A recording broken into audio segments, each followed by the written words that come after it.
అందరికీ నాటి నేస్తాలు, మన చిన్ననాటి జ్ఞాపకాలు, మాటల్లో మమకారం, కథల్లో మనసు, కుటుంబ కథలకు స్వాగతం, సుస్వాగతం. ఈరోజు ఒక మంచి కథతో మీ ముందుకు వచ్చేసానండి. మరి అదేంటో చూసేద్దామా? కథ పేరు ఓ తండ్రి తీర్పు. దీన్ని మనకు అందించిన వారు ఉమాబాల చుండూరు. వృద్ధాప్యంలో ఆసరాగా ఉండాల్సిన కొడుకు చేసిన పనికి రాజారాం తీసుకున్న నిర్ణయం అండి. ఇక కథలోకి వెళ్ళిపోదామండి. అడ్వకేట్ దగ్గరికి వెళ్ళాడు రాజారాం. వెళ్ళాక ఆయన చెప్పారు, మీ అబ్బాయి దగ్గర నుంచి మెయిల్ వచ్చిందండి. అలా ఎలా తీసుకుంటారు నిర్ణయం అంటున్నాడు. నేను మిమ్మల్ని తప్పుగా గైడ్ చేస్తున్నానట. అతను నాకంటే పెద్ద లాయర్ దగ్గరికి వెళ్తాడట. మీకు ఈ విషయం చెప్పాలని రమ్మన్నాను అన్నారు అడ్వకేట్ కృష్ణకిషోర్. నిన్న నాతో కూడా ఫోన్ చేసి మాట్లాడాడు. ఈ వయసులో ఇలాంటి పని ఏంటి అని నిలదీశాడు. నేను నా ఇష్టం, నేనేమైనా చేస్తాను అని గట్టిగానే చెప్పాను. కోపంతో ఫోన్ కట్ చేశాడు. ఏమంటారు కృష్ణ గారు, నేను చేసింది న్యాయపరంగా వీగిపోదుగా అన్నాడు రాజారాం. నేను అన్నీ రిఫర్ చేసి నా సీనియర్ సలహా అడిగే మీ విషయంలో ముందుకు వెళ్ళాను. మీకు కోర్టు ఆర్డర్ కూడా ఇచ్చింది కాబట్టి మీరు నిశ్చింతగా ఉండొచ్చు. ఇంతకీ అమ్మాయి ఎలా ఉంది అడిగారు అడ్వకేట్. బాగుందండి, మాకు కూడా ప్రశాంతంగా ఉంది, వెళ్ళొస్తాను అని లేచి షేక్ హ్యాండ్ ఇచ్చి బయలుదేరాడు రాజారాం. ఇంటికి వెళ్ళి భార్యకు విషయం చెప్పి, నేను బట్టలు మార్చుకొని వస్తాను, అన్నం పెట్టు అని లేచాడు. అన్నం తిని కాసేపు పడక కుర్చీలో నడుము వాల్చాడు. రాజారాం తల్లిదండ్రులది మధ్యతరగతి కుటుంబం. 2 మగపిల్లలు, 1 ఆడపిల్ల. ఈయన రెండోవాడు. పెద్ద కొడుకు వ్యవసాయం చూసుకునేవాడు. రాజారాం ఆ రోజుల్లో బిఏ పాస్ అయ్యి తండ్రి సలహా మీద బీఈడీ ట్రైనింగ్ అయ్యాడు. తరువాత శ్రీకాకుళంలో టీచర్గా ఉద్యోగం వచ్చింది. తాత్కాలికంగా తండ్రికి సహాయంగా మారినా జీవితంలో పైకి రావాలనే తపనతో ప్రైవేటుగా ఎంఏ చేసి కాలేజీలో లెక్చరర్గా ఉద్యోగం సంపాదించాడు విజయనగరంలో. తరువాత శారదతో పెళ్లి జరిగింది. కొడుకు పుట్టాడు. మహదేవ్ అన్న పేరు పెట్టారు. తర్వాత ఎందుకో మళ్ళీ పిల్లలు కలగలేదు. రాజారాం కొన్నాళ్లకు ప్రిన్సిపల్ అయ్యాడు. హైదరాబాద్ బదిలీ అయ్యింది. అప్పటికి కొడుకు 10వ తరగతి పరీక్షలు రాశాడు. హైదరాబాదులో మంచి కాలేజీలో చేర్పించారు. స్వతహాగా తెలివితేటలు ఉన్నవాడు కావడంతో మహదేవ్ చెన్నైలో ఐఐటిలో సీటు సంపాదించుకున్నాడు. అప్పటికి రాజారాంకి ఇంకో 4 ఏళ్ళు సర్వీస్ ఉంది. మహదేవ్ చదువు, ఆయన ఉద్యోగం ఒకేసారి పూర్తయ్యాయి. మహదేవ్కి క్యాంపస్ ఇంటర్వ్యూలో మంచి జాబ్ వచ్చినా మంచి యూనివర్సిటీలో ఎయిడ్ రావడంతో ఎంఎస్ కోసం అమెరికా వెళ్ళాడు. ఈలోపు ఒక సంఘటన జరిగింది. రాజారాం రిటైర్ అవ్వటానికి 2 నెలల ముందు ఆయన కాలేజీలో పనిచేసే ఇంగ్లీష్ లెక్చరరు గుండెపోటుతో మరణించారు. అప్పుడు ఆయనకు రావాల్సిన మొత్తం చనిపోయిన ఆయన కుటుంబానికి ఇవ్వటానికి రాజారాం 1కి 2 సార్లు వాళ్ళ ఇంటికి వెళ్లాల్సి వచ్చింది. చనిపోయిన ఆయనకి ఇంకా ఓ 4 ఏళ్ల సర్వీస్ ఉంది. పేరు భానుప్రకాష్. భార్య టీచర్గా పనిచేస్తుంది. 1 కూతురు కొడుకు ఉన్నారు. కూతురు ఇంజనీరింగ్ అయిపోయి హెచ్ఎల్సీలో ఉద్యోగం చేస్తుంది. కొడుకు అప్పటికే ఇంజనీరింగ్లో చేరాడు. భానుప్రకాష్ గారిది పద్ధతైన సంసారం. కూతురు కూడా చూడటానికి లక్షణంగా ఉండటమే కాదు, సౌమ్యంగా బాధ్యతగా అనిపించింది. అలా ఆయన సంసారాన్ని చూశాక రాజారాంకి మెరుపులా ఒక ఆలోచన వచ్చింది. శారదా, భానుప్రకాష్ గారి అమ్మాయిని చూస్తే నాకు ఆలోచన వచ్చింది. అమ్మాయి చక్కగా ఉంది, మంచి కుటుంబం, చక్కని సంస్కారవంతుల పెంపకం. మన మహీకి ఆ అమ్మాయిని అడిగితే ఎలా ఉంటుంది? వాడికి ఇంకో సంవత్సరంలో చదువు కూడా అయిపోతుంది కదా, ఉద్యోగం ఎలాగూ వస్తుంది, ఎప్పుడైనా పెళ్లి చేయాలి కదా, ఏమంటావు అన్నాడు భార్యతో. మీరు అంతలా చెప్తున్నారంటే విశేషమే, కానీ మనం అసలు వాడి పెళ్లి గురించి అనుకోలేదు కదండి అందావిడ. మనం కావాలనుకున్నప్పుడు మంచి సంబంధం దొరకద్దు. రేపు ఆదివారం సాయంత్రము ఒకసారి వెళ్ళొద్దాం వాళ్ళింటికి, నువ్వు అమ్మాయిని చూసినట్టుంటుంది అన్నాడు రాజారాం. అనుకున్నట్లుగానే మర్నాడు సాయంత్రం వాళ్ళింటికి వెళ్ళారు. ఏదో పని మీద ఇటువైపు వచ్చి మిమ్మల్ని చూద్దామని ఊరికనే వచ్చాం అని చెప్పారు. భానుప్రకాష్ గారి భార్య సులోచన సంతోషించింది. కూతురు స్వర్ణసీత టీ చేసి తీసుకొని వచ్చింది. టీ తాగుతూ భార్య వైపు చూశారు. ఆవిడ కూడా కళ్ళతోనే నవ్వింది రాజారాంని చూసి. ఆ అమ్మాయిని ఆఫీస్ వివరాలు, చదివిన కాలేజీ వివరాలు అన్నీ అడిగారు. కాసేపు కూర్చొని వాళ్ళను కూడా తమ ఇంటికి రమ్మని ఆహ్వానించి వచ్చేశారు. దారిలో శారద అంది, నిజమేనండి, అమ్మాయి కళగా చాలా బాగుంది. మన వాడికి సూట్ అవుతుంది. నెమ్మదిగా కదిపి చూద్దాం. దేవుడి దయ వలన అన్నీ కలిసి వస్తే మంచిదే అని. మర్నాడే కొడుకుతో ఫోన్లో మాట్లాడారు. అసలు నేను ఇంకా ఆలోచించలేదు ఈ విషయం అన్నాడు మహి. ఇప్పుడు ఆలోచించరా, మంచి అమ్మాయి, మంచి ఫ్యామిలీ, నాకు అమ్మకి బాగా నచ్చింది. నీకు కూడా సూట్ అవుతుందని అనిపించింది. ఊరికే ఒక మాట నీ చెవిన వేద్దామని అన్నాడు రాజారాం. ఒక నెల రోజుల తర్వాత రాజారాం, శారద డైరెక్ట్గా సులోచన గారింటికి వెళ్ళి, మాకు మీ అమ్మాయి బాగా నచ్చింది. మీకు ఇష్టమైతే మా అబ్బాయితో ఒకసారి మాట్లాడండి. ఇద్దరికీ నచ్చితే వచ్చే సంవత్సరం పెళ్లి చేద్దాం అని చెప్పి మహదేవ్ ఫోటో, ఫోన్ నంబరు ఇచ్చి వచ్చారు. మహదేవ్కి కూడా స్వర్ణ ఫోటో చూపించారు. అబ్బాయి అమ్మాయి మాట్లాడుకోవటం, ఒకరికొకరు నచ్చటం జరిగిపోయాయి. ఈలోపు మహదేవ్కి చదువు పూర్తయి అక్కడ మైక్రోసాఫ్ట్లో ఉద్యోగం వచ్చింది. ఉద్యోగంలో జాయిన్ అయ్యే ముందు ఇండియా వచ్చాడు. స్వర్ణసీతని ప్రత్యక్షంగా చూడటం, ఇద్దరికీ నచ్చటం జరిగింది. ఒక నెల రోజుల్లో వివాహం జరిగేటట్టు ఇక్కడ ఆఫీస్లో ఫార్మాలిటీస్ ముగించుకొని 2 నెలల తర్వాత అమ్మాయి అమెరికా వెళ్ళేట్టు నిర్ణయం తీసుకున్నారు. కన్నుల పండగగా పెళ్లి జరిగిపోయింది. జోడీ బాగుందని అందరూ అన్నారు. 15 రోజుల తర్వాత మహదేవ్ అమెరికా వెళ్ళిపోయాడు. స్వర్ణ అత్తగారింట్లో ఉంటుంది. అప్పుడప్పుడు తల్లి దగ్గరకు వెళుతోంది. ఆడపిల్ల ఇంట్లో తిరుగుతుంటే చాలా ముచ్చటగా ఉండేది రాజారాం దంపతులకు. చక్కగా వంట చేసేది స్వర్ణ. మంచి పనిమంతురాలు. మహదేవ్ అదృష్టవంతుడని, తమ సెలక్షన్ రైటే అని అనుకునేవారు వాళ్ళిద్దరూ. నెల రోజుల తర్వాత స్వర్ణ అమెరికా వెళ్ళిపోయింది, డిపెండెంట్ వీసా మీద. రోజంతా ఖాళీగా ఉండటం అలవాట్లేక ఇబ్బందిగానే ఉండేది స్వర్ణకి. మనకి వాళ్ళకి టైంలో తేడా వలన ఎప్పుడంటే అప్పుడు ఫోన్ చేయడం కుదరదు. లోకల్గా ఇంకా ఎవరూ తెలియదు. జాబ్ చేద్దామన్నా డిపెండెంట్ వీసా మీద అక్కడ జాబ్స్ రావు. ఇక్కడ ఏమన్నా హయ్యర్ కోర్సు చదువు, నీకు టైంపాస్ అవుతుంది, తరువాత మంచి జాబ్ వస్తుంది ఇక్కడ చదవటం వలన అని చెప్పాడు మహి. సరేనంది స్వర్ణ. అక్కడ అకాడమిక్ ఇయర్ మొదలవటానికి ఇంకా 2 నెలలు ఉంది. 2 నెలల టైం ఉంది కదా, ఇండియా వెళ్ళు. 2 నెలలుండి వచ్చేసావంటే రాగానే కాలేజీలో జాయిన్ అవ్వచ్చు. ఒకసారి జాయిన్ అయ్యాక మళ్ళీ వెళ్ళలేవు అన్నాడు మహదేవ్. వచ్చి 4 నెలలు కూడా కాలేదు, తర్వాత వెళ్తాలే అంది స్వర్ణ. ఇప్పుడు వెళ్ళకపోతే ఇంకో 2 ఏళ్ల వరకు వెళ్ళలేవు. వెళ్తే నీకు కూడా కొంచెం బెగ్గ తగ్గుతుంది అన్నాడు మహి. తను చెప్పిన దానిలో కూడా నిజం ఉందనిపించింది. సరే అంది స్వర్ణ. వారం రోజుల్లో టికెట్ కొని ఇండియాకు పంపించాడు మహి. ఇన్ని రోజుల తర్వాత తన వాళ్ళని చూడబోతున్నందుకు స్వర్ణకి చాలా సంతోషంగా అనిపించింది. ఎయిర్పోర్ట్కి అత్తగారు, మామగారు, తల్లి, తమ్ముడు అందరూ వచ్చారు రిసీవ్ చేసుకోవడానికి. అందరినీ చూసి కళ్ళల్లో నీళ్లు తిరిగాయి స్వర్ణకి. వాళ్ళని వాళ్ళ ఇంటి దగ్గర డ్రాప్ చేసి తమ ఇంటికి వెళ్ళిపోయారు రాజారాం దంపతులు. ఒక వారం పోయాక అత్తగారింటికి వచ్చింది స్వర్ణ.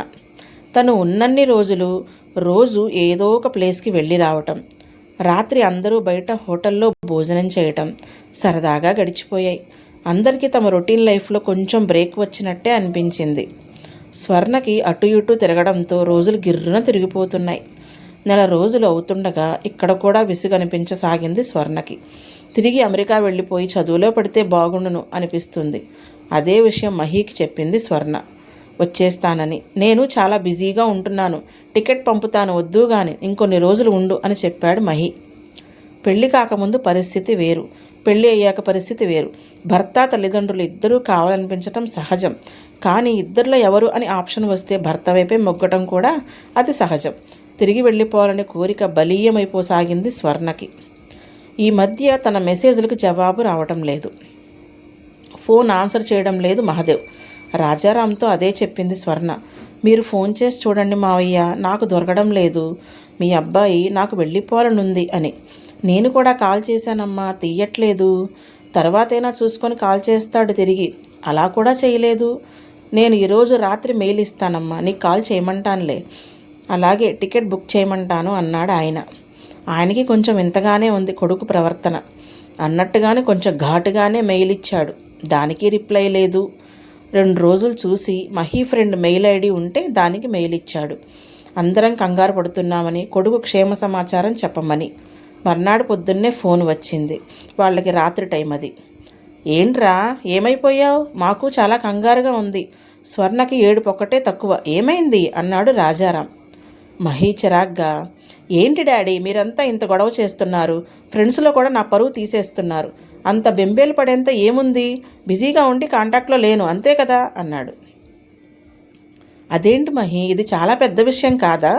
ఒక పక్క నీ భార్యతో టచ్లో లేవు, మాతోనూ లేవు. ఆ అమ్మాయి నీ దగ్గరికి వచ్చేస్తానంటుంది, టికెట్ బుక్ చేయమంటుంది. కొన్ని తొందరగా పంపించు. అసలు ఒకసారి స్వర్ణతో మాట్లాడు అన్నాడు గట్టిగా. నాకు కొన్ని ప్రాబ్లమ్స్ ఉన్నాయి, కొంచెం టైం పడుతుంది, నేను చెప్తాను, మీరు చెప్పండి తనకి అని ఫోన్ కట్ చేసేశాడు మహి. తల పట్టుకొని కూర్చున్నాడు. కాసేపు ఆయన వెంటనే కోడలికి ఫోన్ చేసి విషయం చెప్పాడు. కొన్ని రోజులు గడిచాయి. ఒక సాయంత్రం సడన్గా సులోచన వచ్చింది, చాలా ఆందోళనగా. అన్నయ్య గారు, ఇదేంటండి, నాకు చాలా టెన్షన్గా ఉంది. మీ అబ్బాయి స్వర్ణకి మెయిల్ ఇచ్చాడట, గంట క్రితం మీకు కాపీ పెట్టాడట, మీరు చూసారా అందావిడ. లేదమ్మా, ఇప్పుడే వాకింగ్ నుండి వచ్చాను, కంగారు పడకండి నేను చూస్తాను అని ల్యాప్టాప్ ఓపెన్ చేసి చూశాడు రాజారాం. మొత్తం చదివి ఆయన మొహం కందగడ్డలా అయిపోయింది. పిచ్చెక్కింది వెదవకి అనుకొని మనసులో, ఏదో తప్పు జరిగిందమ్మా, నేను సర్దుతాను, మీరు రాత్రికి మీ ఇంటికి వస్తాను, మీరు అమ్మాయి కంగారు పడకండి, అన్నీ సర్దుకుంటాయి అన్నాడు. మీరే మాకు దిక్కు అన్నయ్య గారు, పిల్ల ఏడ్చి ఏడ్చి సొమ్మసిల్లిపోయింది అని కళ్ళు తుడుచుకొని లేచింది ఆవిడ. ఏమైందండి అంది శారద ఆదుర్దాగా. ఆ వెధవకి పిచ్చెక్కింది. ఎవరికి? ఇంకెవరు, మన పుత్రరత్నానికి. స్వర్ణకి మెయిల్ ఇచ్చాడట, నాకు నువ్వంటే ఇష్టం లేదు, ఇద్దరం స్నేహంగా విడిపోదాము, ఈ రోజులు ఇది చాలా కామన్, నీకు తెలియందేముంది, నువ్వు మీ మమ్మీకి చెప్పు, నేను నా పేరెంట్స్కి చెప్తాను, నేను చేసిన తప్పే, సరైన నిర్ణయం తీసుకోలేకపోయాను, నీకు ఎంత డబ్బు కావాలంటే అంత ఇస్తాను, ఇద్దరం డైవర్స్ తీసుకుందాం, ఈ నిర్ణయం తీసుకోవడానికి నాకు ఇంత టైం పట్టింది, సారీ అని రాసి నాకు కాపీ పెట్టాడు. పెళ్ళంటే ఆటనా? సింపుల్గా సారీ చెప్పి విడిపోవడానికి. మనం ఏమైనా దాచిపెట్టామా, బలవంత పెట్టామా? వాడు స్వర్ణను చూసి ఇష్టపడితేనే కదా ముందుకు వెళ్ళింది. ఇప్పుడు ఇలా మాట్లాడతాడా? నేను వదలను వాడిని. ఇక ఒక అమ్మాయికి అన్యాయం జరిగితే అసలు ఊరుకుంటానా? స్వర్ణ చేత విడాకులు ఇప్పించను, ఏం చేసుకుంటాడో చూద్దాం అన్నాడు ఆవేశంగా. రాజారాం కొడుక్కి ఫోన్ చేశాడు. ఈసారి వెంటనే ఫోన్ తీశాడు మహాదేవ్. చెప్పండి డాడీ అన్నాడు. బుద్ధుందరా నీకు? ఏంటి విడాకులు ఇస్తావా? నీకు ఇష్టమైతేనే కదా చేశాం పెళ్ళి, ఇప్పుడు ఇష్టం లేదంటే అర్థం ఉందా అన్నాడు కోపంగా. డాడీ ఆవేశపడకండి, నాది తప్పే, నేను పెళ్ళికి ఒప్పుకోవడం తొందరపాటే, సారీ చెప్తున్నాను కదా. ఆ అమ్మాయి అంటే నాకు ఇష్టం లేదు, నా వలన తనకు జరిగిన అన్యాయానికి నేను మూల్యం చెల్లిస్తాను, ఎంత కావాలో అడగండి, నేను ఎన్నాళ్ళు దూరంగా ఉండటానికి ఇదే కారణం, నిర్ణయం తీసుకోవడానికి నాకు ఇంత టైం పట్టింది, ఇక చెప్పేయటం మంచిదని చెప్పేశాను. ఇవాళ రేపు ఇది కామన్ డాడీ, ఏదో పెద్ద ఘోరం జరిగిపోయినట్టు మాట్లాడొద్దు మీరు. అందుకే ఇప్పుడు చాలా తొందరపడకుండా ముందు కొంతకాలం కలిసి ఉండి ఇద్దరికి సరిపడుతుంది అనుకుంటేనే పెళ్లి చేసుకుంటున్నారు, లేకపోతే ఫ్రెండ్స్లా విడిపోతున్నారు అంటుండగానే, షటప్ మహి, ఇంకో మాట మాట్లాడకు కోపంగా అరిచాడు రాజారాం. అంత అడ్వాన్స్ అయిపోయావా? పెళ్లి చేసుకుని 3 నెలలు కలిసి ఉండి నచ్చలేదంటావా? ఏదో అంకతో భార్యని ఇండియా పంపించేసి నాటకాలు ఆడతావురా? నేను ఎంతోమందికి చదువు చెప్పాను, మంచి చెడు చెప్పాను, కానీ నా ఇంట్లోనే ఒక విషపురుగు పెరుగుతుందని గమనించుకోలేదు. నువ్వు అడగగానే నీకు విడాకులు వచ్చేస్తాయి అనుకుంటున్నావా? రాకుండా నేను చేస్తాను, స్వర్ణకి మేమున్నాం, ఏమనుకున్నావు అనేసి మహి డాడీ డాడీ అంటున్న ఫోన్ కట్ చేసేసాడు కోపంగా. స్వర్ణ వాళ్ళ ఇంటికి వెళ్ళి, నువ్వేమీ వర్రీ అవ్వద్దమ్మా, వాడు అడిగితే విడాకులు ఇచ్చేస్తామా ఏంటి, నీకు మేమున్నాం, నువ్వేమీ అధైర్యపడకు, నీ జీవితాన్ని చక్కదిద్దే బాధ్యత మాది అని రాజారాం అంటుండగానే, వద్దు మావయ్య, నువ్వంటే ఇష్టం లేదు అంటున్న వ్యక్తితో నేను కూడా జీవించలేను, ఏదైనా కారణం ఉంటే ఆ కారణం సహేతుకమైనా కాకపోయినా సర్దుకుపోవచ్చు, కానీ నువ్వు వద్దు నాకు ఇష్టం లేదు అని మొహం మీద చెప్పినప్పుడు అంతకంటే అవమానం ఉంటుందా? నేను పెళ్ళికి ముందు తర్వాత ఒకేలా ఉన్నాను, నా ఉద్యోగం వదిలేసి మీ అబ్బాయితో కలిసి బ్రతకడానికి అంత దూరం వెళ్ళాను, కొద్ది రోజులకి తనే నన్ను మభ్యపెట్టి చదువు అది కబుర్లు చెప్పి కొద్ది రోజులు ఇక్కడ ఉండు అంటూ ఇక్కడికి పంపించేశారు. ఇప్పుడు సింపుల్గా సారీ చెప్పి నువ్వు ఎంత కావాలంటే అంత డబ్బు ఇస్తానంటాడా? ఏమనుకుంటున్నాడు నన్ను? మీరంటే నాకు రెస్పెక్ట్ మావయ్య, కానీ అతన్ని మీరు ఎలాగోలా కన్విన్స్ చేసినా నాకు అతనితో బతకడం ఇష్టం లేదు. గౌరవంగా ఉద్యోగం చేసుకుంటూ నా బ్రతుకు నేను బ్రతుకుతుంటే మీరే వచ్చి అడిగారు, అమ్మ ఒంటరిది, మంచి సంబంధం అంటుంది, నేను చేసుకుంటే అమ్మకి బాధ్యత ఉండదనే అనుకున్నా తప్ప ఇలా ఊహించలేదు అంది స్వర్ణ. నువ్వు చెప్పింది నిజమే. ఆత్మాభిమానం ఉన్న అమ్మాయి ఎవరైనా నీలాగే మాట్లాడుతుంది. మేము చాలా దురదృష్టవంతులం తల్లి. నీకు అంతా మంచి జరుగుతుంది. వాడు కాదన్నా మాకు నువ్వు ఆప్తురాలివే. మేము నీకు ఎప్పుడూ అండగా ఉంటాం. మమ్మల్ని క్షమించండి అని చెప్పి అక్కడి నుండి వచ్చేశారు. స్వర్ణ డైవర్స్కి అప్లై చేసింది. పరస్పర అంగీకారంతో కాబట్టి తొందరగానే వచ్చేసాయి విడాకులు. ఒక్క పైసా కూడా భరణంగా తీసుకోలేదు స్వర్ణ. తరువాత తను పనిచేసిన కంపెనీలోనే తిరిగి ఉద్యోగంలో చేరిపోయింది. ఇక రాజారాం విషయానికి వస్తే ఆయన ఓ రోజు తన కొడుకుతో పూర్తిగా సంబంధాలు తెంపేసుకున్నాడు. మళ్ళీ కొడుకు తండ్రితో మాట్లాడాలని ప్రయత్నించినా వీలు కాలేదు. కొంతకాలం అయితే వాళ్లే మారతారులే, వాళ్ళకి నేను తప్ప ఎవరున్నారు అనుకున్నాడు మహి. కానీ రాజారాం బాగా ఆలోచించి ఒక దృఢ నిశ్చయానికి వచ్చాడు. ఒక పేరున్న అడ్వకేట్ని కలిశాడు. తను ఎందుకు వచ్చాడో తన నిర్ణయం చెప్పగానే ఆయన మొదట చాలా ఆశ్చర్యపోయారు. మీరు మీ శ్రీమతితో కలిసి బాగా ఆలోచించుకొని వచ్చారా? ఒక్కడే కొడుకంటున్నారు అన్నాడు లాయర్ సందేహంగా. నాకు అర్థమైంది లాయర్ గారు మీ సందేహం. తరువాత నా ఆలోచన ఇది అని చెప్పాడు ఆయనకి. అవునా, ఈ ఏజ్లోనా అని మళ్ళీ ఆశ్చర్యపోయారు లాయర్ గారు. ఇక లాభం లేదని జరిగింది మొత్తం పూసగుచ్చినట్లు వివరంగా చెప్పాడు రాజారాం. అంతా విని ఆయన చాలా ఇంప్రెస్ అయ్యారు. తప్పకుండా మీ కేసు తీసుకొని న్యాయం చేస్తానని మాట ఇచ్చారు. అలాగే ఎంతో శ్రద్ధగా పనిచేసి ఇచ్చిన మాట నిలబెట్టుకున్నారు లాయర్. ఆ కేసు గురించి, తీర్పు గురించి పేపర్లో ప్రకటించి మహాదేవ్కి ఒక కాపీ పంపించారు. రాజారాం ఆ పేపర్ తీసుకొని స్వర్ణ ఇంటికి వెళ్ళి అంతా చెప్పి పేపర్లో ప్రకటన చూపించాడు. అది చూసిన స్వర్ణ కళ్ళనీళ్ల పర్యంతరమైంది. పైకి ఊరికే సానుభూతి చూపిస్తున్నారేమో అని లోపల ఎక్కడో చిన్న అనుమానం కూడా పటాపంచలైపోయింది. కన్నీళ్లు ఆగలేదు.